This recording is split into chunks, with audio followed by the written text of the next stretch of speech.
네, 집중 분석 시간입니다.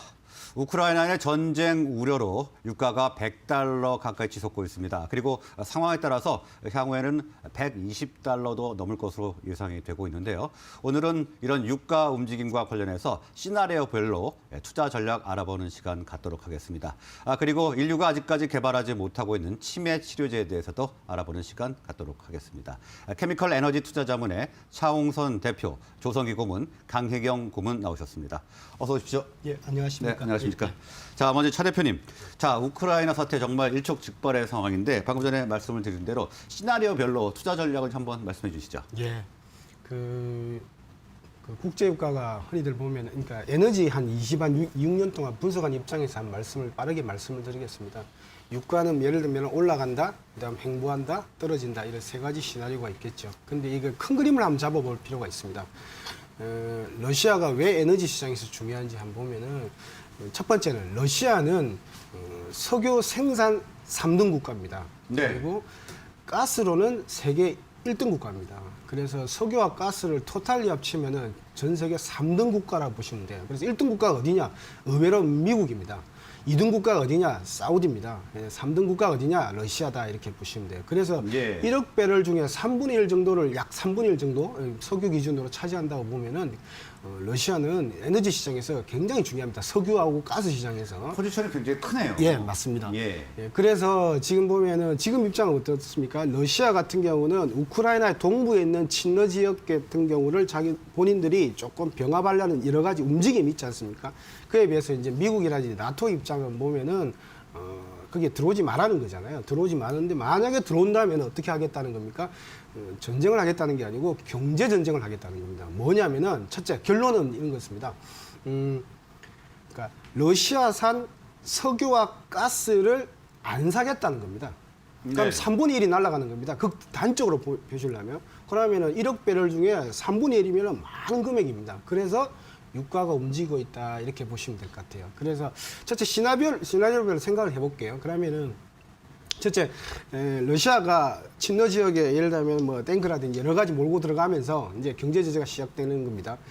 첫 번째 시나리오, 고유가 올라가는 기조인데, 어제 같은 경우 독일이 뭐라고 그랬습니까? 러시아에서 그 해협을 지나서 독일로 들어오는. 차 대표님 말씀 중에 죄송한데 속보 한번 전해드리고 예, 예, 말씀을 예. 좀 이어가야 될 것 같습니다. 지금 코로나 신규 확진자 수가 17만 명을 넘어섰습니다. 17만 1,452명을 기록했고 역대 최다를 기록했습니다. 그리고 하루 사이에 7만 명이 넘게 늘어난 상황입니다.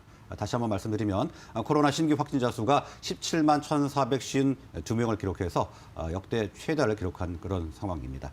자, 그럼 말씀 이어가시죠. 예. 네. 그래서 석유와 가스는 또 곡물 가격하고 연동되고 있으니까. 그래서 지금 어제 보면은 독일이 경제 제재에 대한 윤곽이 나왔습니다. 자, 보시면 뭐냐 하면은, 그러니까 러시아에서 독일로 들어오는 가스관이, 첫 번째는 우크라이나를 통해서 들어오는 가스관이 있고요. 두 번째는 새로 건설할 것으로 이제 가동만 하면 되는데 상업 가동 들어가게 있는 노드스트롬 2가 있습니다. 예를 들면 러시아에서 해협을 지나서 독일로 들어오는 관인데, 그게 노드스트롬 2인데 노드스트롬 2를 중단하겠다. 뭐냐면은 가스 안 받겠다는 소리입니다. 그런데 유럽에서는 가스를 안 받을 수도 없는 입장인 게, 굉장히 유럽의 한 40% 이상은 러시아산 가스가 들어와야 됩니다. 근데 안 받겠다. 그런 거는 뭐냐면은, 자, 가스 가격이 올라감에도 불구하고 우리는 경제 제재를 하겠다는 그런 이제 미국과 독일의 입장이거든요. 그러니까 네. 미국이라든지 예를 들면 중동이라든지 이런 데서 이제 가스가 유럽으로 가겠죠. 그러면은 3분의 1이 날아가면 어떻게 되느냐면은 굉장히 불안합니다. 그래서 석유 가격은 예를 들면 1번 시나리오는, 그러니까 시나리오별로 대응을 하면 1번 시나리오는 석유가 $100를 돌파해서 뭐 예를 들면 $120, 그다음에 가스 가격. 지금 보면은 가스는 지역적인 편차가 있어요. 뭐냐 하면은 미국의 가스 가격이 틀리고요. 네덜란드, 유럽의 가스 가격이 틀려요. 그런데 이 지구상에서 가장 폭등한 거는 네덜란드 가스 가격입니다. 의외로. 그러니까 미국의 가스 가격만 보는데 그건 아니에요. 그러니까 첫 번째, 가스 가격하고 석유 가격이, 그러니까 더 땡겨 들어오면은 더 경제 제재를 하겠죠. 그러면은 가스가 없어지는 거예요. 러시아산 가스가 소비시장에서. 그럼 가스가 올라간다? 그럼 뭘 사야 될까요? 제가 볼 때는 워렌 버핏도 2020년에 뭘 샀냐면은 쉐브론이라는 석유 기업을 샀어요. 쉐브론은 석유 가격이 올라가면 수혜를 보거든요. 그래서 그러니까 첫 번째 시나리오는 미국 석유 가스 기업, 사우디 아니면 아람코 같은 기업을 사는 방법이 있고요. 러시아산 석유 가스 기업은 오히려 주가 빠지고 있어요. 왜냐하면 그러니까 경제 제재를 들어가게 되면 석유와 가스를 못 판다는 거죠. 그죠? 그러니까 지금은 미국이라는 사우디라는 이런 석유 기업, 예를 들면 뭐 쉐브론이나 이런 기업들이 저는 유망하다 이렇게 보고 1번 시나리오 따르면 그럼 2번 시나리오는 뭘까? 2번 시나리오는 여기서 어정쩡성한 상태에서 그냥 그만하는 겁니다. 둘 다. 나토도 필요하니까요. 유럽에 러시아산 석유가스가 필요하니까 40% 이상 들어오니까.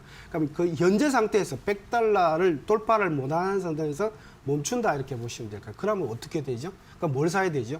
이 정도 원가가 올라왔으면은 예를 들면 저는 한국 화학주들이 좋다고 보는 게 원가 받고 제품가가 예를 들면 이머징 시장에 지금 중국 같은 경우 코로나 백신 87% 접종했고 두 번째는 경구용 치료제 지금 이제 들어가고 있잖아요. 파이자 승인 받았지 않습니까? 이럴 때는 뭘 사야 되냐? 한국 화학주 예를 들면은 원가 여기서 한 100에서 제품 가격이 올라가니까 4분기 때 원가 올라간 걸 반영을 못 했거든요. 원가 올라간 반영 부분, 그냥 화학하고 철강 이런 게 제가 볼 때는 유망하다. 두 번째 시나리오는 횡보할 때 이렇게 보고. 세 번째 시나리오는 뭘까요? 세 번째 시나리오 유가가 확 빠질 때입니다. 네. 그림 한번 보시면 될 것 같아요. 그림을 국제유가 추이 그림 한번 제가 띄워주시면 보면은 이게 지금 국제유가 추이인데 그러니까 140달러, 115달러, 그다음 75달러까지 단계적으로 유가가 내려왔어요. 그런데 이번에 지금 100달러 부근까지 올라간 겁니다. 뭐냐면은 그러니까 러시아라든지 중동에서 말하는 건 이런 거예요. 미국이 돈만 풀었잖아. 4천조 원 풀었는데 이번에 8천조 원 풀었잖아. 4천조 더 풀었으니까 유가가 인플레이션을 반영해야 될 거 아니냐는 논리예요. 그래서 지금 100달러까지 올라가겠는데, 그러니까 그런데 이제 서방 선진국에서는 그런 거예요. 전기차라든지 수소 트럭이 지금 계속 상용화되고 있고 1억 대 중에 10% 정도 600만 대 6%에서 전기 쪽으로 쓰는 게 한 6에서 그러니까 10%대까지 올라갔으니까 이게 유가가 너무 높은 수준 아니냐는 거죠. 그래서 극적으로 많이 타결을 봤을 때는 유가가 75달러 이하로도 떨어질 가능성도 있다. 원래 이론적으로 보면 그렇게 네. 보이는 거예요. 그러면은 뭘 사야 될까요?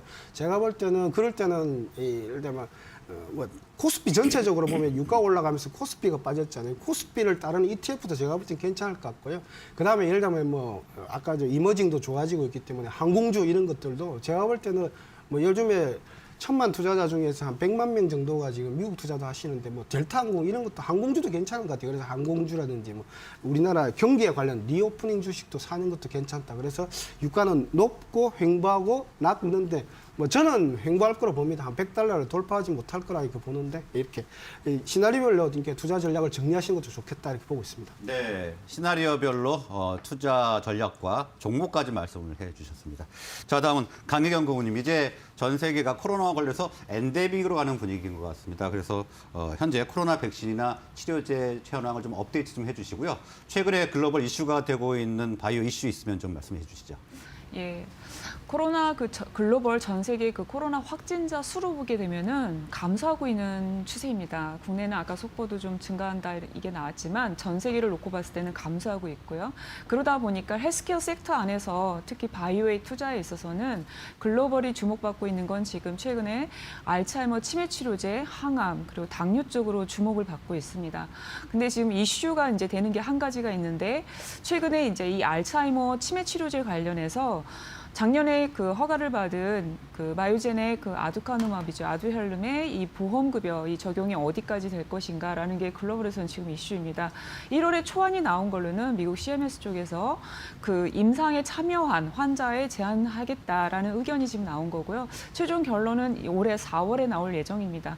그러다 보니까 이 비슷한 기전, 같은 기전을 연구하던 기업은 지금 제안에 대해서 지금 관심을 높게 나타낼 수밖에 없고 투자하신 분들도 마찬가지겠죠. 그래서 지금 이러한 상황입니다. 그러면은 우리가 투자 관점으로 봤었을 때 우리가 어떤 부분을 좀 이렇게 주의 깊게 봐야 될 것인가라고 할 때는 저희가 이제 백신을 봤었을 때 모더나나 바이오엔텍을 이제 경험해 보셨잖아요. 그럼 백신의 이 작은 바이오테크 기업이 지금 시가총액 추이를 보시면 10조 원부터 160조 원대까지 시가총액이 쭉 갔던 거를 지금 보시는데요. 네. 최근에는 60조 원까지 내려오긴 했지만 그래도 어떻게 저렇게 갈 수 있었을까? 매출액입니다. 실제 허가를 받고 미국 FDA 승인을 받고 상용화를 했다라는 거죠. 그래서 이 부분, 그러니까 매출액이 나와야 된다. 약 한 20조 원대 매출액이 이 기업들은 매출액이 실제로 나왔다라는 거에 주목하면서 이 알츠하이머 치매 치료제 관련 기업을 주목할 때는 정말 상용화에 성공해서 매출액이 나올 수 있는 기업을 이렇게 잘 선별해 보시는 게 좋겠다 이렇게 말씀을 드립니다. 그리고 이제 아까 이제 코로나에 대해서 이제 좀 질문을 하셨는데 코로나는 전 세계는 이제 확진세는 감소세다 이렇게 말씀을 드렸죠. 그러면 백신과 이 치료제에 있어서 백신을 보게 되면은 우리가 지금 많이 맞은 거 기억하시는 게 지금 파이자 바이온텍의 이 백신 그리고 모더나 백신 기억하실 텐데요. 전 세계적으로 매출액 작년의 매출액을 보게 되면은 이 파이자 바이온텍 그리고 중국 백신 시노백 시노팜 그리고 모더나 이 순입니다. 그러니까 이 중국 백신이 이머징이나 중국에 많이 공급이 됐다라는 거고요.